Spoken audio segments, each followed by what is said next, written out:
Olá, galera, tudo bem com vocês? Estamos aqui de volta para mais uma aula sobre ciências, tá? O tema de hoje é sobre substâncias puras e misturas.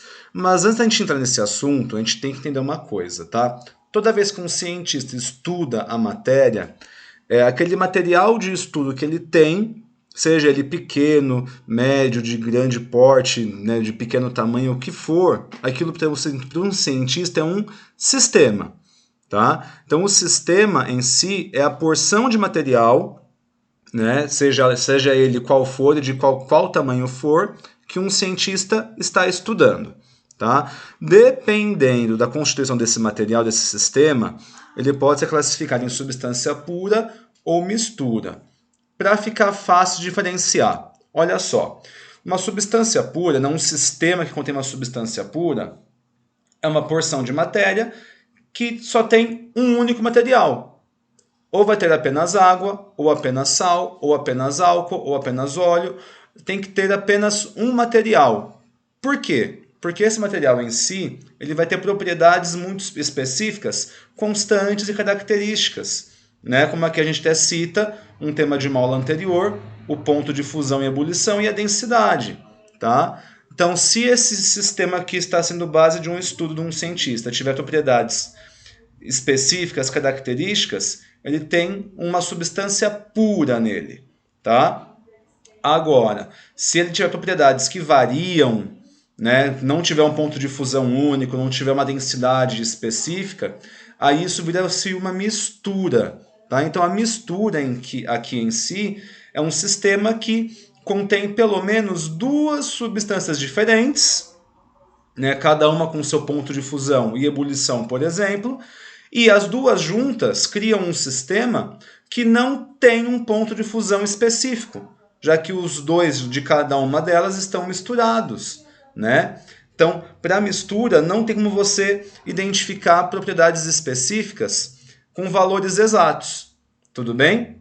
Alguns exemplos que a gente tem de misturas são o ar atmosférico, né? O ar que a gente respira, que a gente convive, ele é composto de vários gases, o gás oxigênio, o gás carbônico, o vapor de água, o gás nitrogênio, o gás hidrogênio. Então, são vários gases misturados. A gente só não os enxerga, né, diferenciando eles visualmente um do outro, porque qualquer gás é invisível. Né? Água do mar, mistura de água e sal, obviamente. O aço das panelas, dos portões, é um material feito de ferro misturado a carbono, né, que dá a ele uma resistência ao aquecimento. O leite é uma mistura que tem água, tem proteínas, tem gordura no leite. Tanto se a gente pensar no leite integral, essa variedade de leite é basicamente o alimento cheio de gordura, que é a nata. Né? O desnatado já não, ele já é um pouco mais purificado. Ele ainda é uma mistura, mas com menos componentes. Tá? O bronze também é uma mistura, né, das medalhas de competições. E o vinagre também. Né? O vinagre que a gente usa nas saladas, ele é uma mistura de água com ácido acético, tá? Que é o componente, é o composto ativo do vinagre. Tá legal? Só que às vezes acontece do seguinte, eu tenho assim, que nem na imagem, um copo com líquido transparente. Como é que a gente vai identificar se nesse copo tem uma substância pura ou uma mistura? Porque até onde a gente pode imaginar, nesse copo ele pode ter água pura, ou pode ter água com sal dissolvido, pode ter água com açúcar dissolvido, e a gente não enxerga o material que está dissolvido, né? Então, como é que a gente vai identificar se nesse copo de um líquido transparente tem uma substância pura ou uma mistura, né? A solução é que você tente determinar alguma propriedade específica de uma dessas substâncias, né? Então, por exemplo, aquela que a gente visualiza nessa imagem, obviamente é um líquido transparente, então é a água. Então, se a gente puder determinar a densidade desse sistema, né, desse líquido todo, a gente consegue saber se é água pura ou não. Então, olha só, se eu conseguir pegar só o líquido, desprezando, né, a massa e o volume do copo, se eu pegar só o volume do líquido e a massa do líquido e calcular a densidade, eu posso saber se é água ou não. Por quê? Densidade é uma propriedade específica. E para a água, ela vale sempre 1 grama por ml. Então, se nesse nosso copo eu consegui medir esse volume e essa massa, dividir para calcular a densidade, der valor 1, vai ser água pura. Se der qualquer valor diferente de 1, né, 1,2, 1,1, 0,9, já não pode ser água pura. Vai ser uma mistura, tudo bem? Ou ainda, né, usando o ponto de ebulição. É só pegar esse material, aquecer ele até começar a borbulhar, né, até começar a ferver.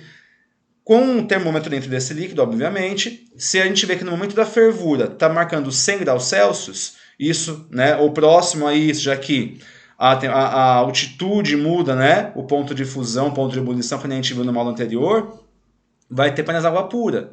Agora, se ele começar a ferver muito abaixo de 100 ou muito acima, aí já fica determinado que isso é uma mistura, tá? Então, para a gente saber se um sistema que está sendo estudado é uma substância pura ou mistura, basta identificar uma de suas propriedades físicas e comparar com aquilo que a gente já conhece das substâncias padrão.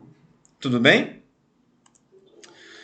Bom, falando em aspecto visual, né, de identificação de substância pura ou mistura, a gente pode dizer também uma outra coisa, que dependendo do aspecto visual do sistema, ele pode ser tanto homogêneo quanto heterogêneo. Qual que é a diferença? Com um sistema homogêneo, ele vai ter um único aspecto visual, tá? Como assim? Olha ali para a setinha. Esse copo com líquido transparente, você enxerga alguma coisa que não seja um líquido transparente? Alguma coisa diferente disso? Não, né? Então, como você só tem um aspecto visível, uma única visão desse sistema, isso torna ele um material, um sistema homogêneo. Como também ali do ladinho a barra de ouro representa. Uma barra de ouro ela é inteira amarela, né? Não existe nenhum vestígio de outro material ali. Então ela é um sistema homogêneo. Enquanto que no heterogêneo você enxerga pelo menos dois fatores diferentes, dois aspectos visíveis diferentes. Tá? Ele pode ter, obviamente, mais do que dois, mas no mínimo dois tem que ter. Que ali no copo a gente vê o quê? Um líquido amarelo, que provavelmente é óleo, um líquido transparente embaixo, que provavelmente é água. Tá? Então, como nesse sistema, né, de água e óleo, é possível enxergar os dois, diferenciá-los visualmente, eu uso isso para classificar esse sistema como heterogêneo. E a gotinha de sangue também. Só que o sangue, né, quando a gente olha para ele, né, a olho nu, ele parece só um líquido vermelho, né? Então o sangue ele parece homogêneo. Só que na verdade o sangue ele é heterogêneo. Por quê? A visibilidade ao microscópio também conta. Tá? Então, a olho nu, o sangue é um líquido vermelho que parece homogêneo. Só que colocado no microscópio, ele tem esse aspecto que está na imagem de vocês. Vários pontinhos corados, alguns maiores, outros menores, que são as células que tem no sangue. E, obviamente, tem os espaços também em branco que constituem o líquido que tem no sangue. Então, ao microscópio, o sangue ele é um sistema heterogêneo, tá? Então, para a gente poder classificar um sistema em homogêneo e heterogêneo, a gente também tem que contar, né, levar em conta a visibilidade disso ao microscópio, tudo bem? Então, não é só se basear naquilo que a gente vê a olho nu, tá legal? Mas para a gente poder entender, né, que tipo de sistema pode ser homogêneo e heterogêneo, vamos pensar o seguinte. Quando a gente tem uma substância pura, é só um material que tem ali, certo? Ou somente água, ou somente óleo, ou somente areia, o que for, tá? Como é um único material, vai ter sempre o mesmo aspecto visível, né? Se eu tiver num copo somente com água, vai ser um líquido transparente embaixo, no meio e em cima. Se for um copo com óleo, vai ser um líquido amarelo embaixo, no meio e em cima. Então, para substâncias puras, elas sempre são homogêneas, tá? Só que as misturas, que nem a gente viu ali atrás no slide anterior, elas podem ser tanto homogêneas quanto heterogêneas, tá?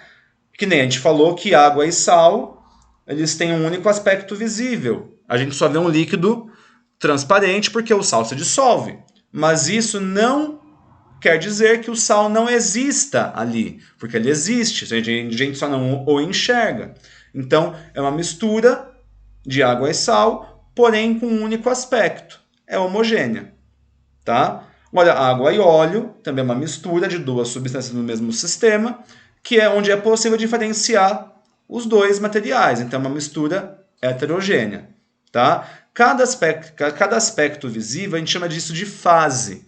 Para que vocês possam entender melhor isso, olha aqui o próximo slide. Tá? Eu tenho nele 4 sistemas diferentes. Tá? O primeiro, que está ali mais à esquerda da sua tela, tem só líquido transparente. Então, é um único aspecto visível.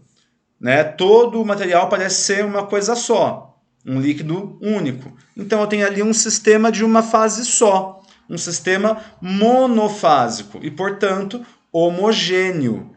Tá? O que quer dizer monofásico? Mono significa um, e fásico se refere à fase. Então, uma fase só, um único aspecto visível. No segundo copo, a gente vê o líquido amarelo e o líquido transparente. A gente percebe que tem um transparente embaixo. Como são somente 2 aspectos visíveis diferentes, são 2 fases. Então, esse é um sistema bifásico. Sendo bifásico, já tem 2 fases diferentes, 2 aspectos visíveis diferentes. Então, a gente diz que é um sistema heterogêneo. No terceiro copo, né, nesse terceiro recipiente, a gente vê 3 fases. A fase do óleo, da água e da areia. Então, se são 3 fases, é um sistema trifásico, então ele, portanto, também é heterogêneo. Tá? E no último copo, ali na última figura, a gente vê 4 coisas diferentes. Vê um sólido, como se fosse uma pedrinha no fundo, a água transparente embaixo, o cubinho de gelo flutuando entre a água e o líquido mais, vamos dizer assim, mais escuro, que poderia ser gasolina.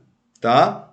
Então, como a gente vê ali, 4 aspectos físicos diferentes, esse sistema já é chamado de polifásico.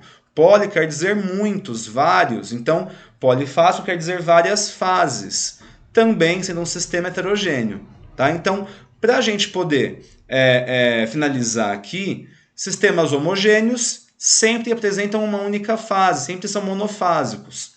Quando for heterogêneo, tem no mínimo 2 fases. Ele pode ser bifásico, trifásico ou polifásico. Tudo bem? Por essa aula é só. Espero que vocês tenham entendido. A gente se vê no próximo vídeo. Um abraço, gente. Valeu!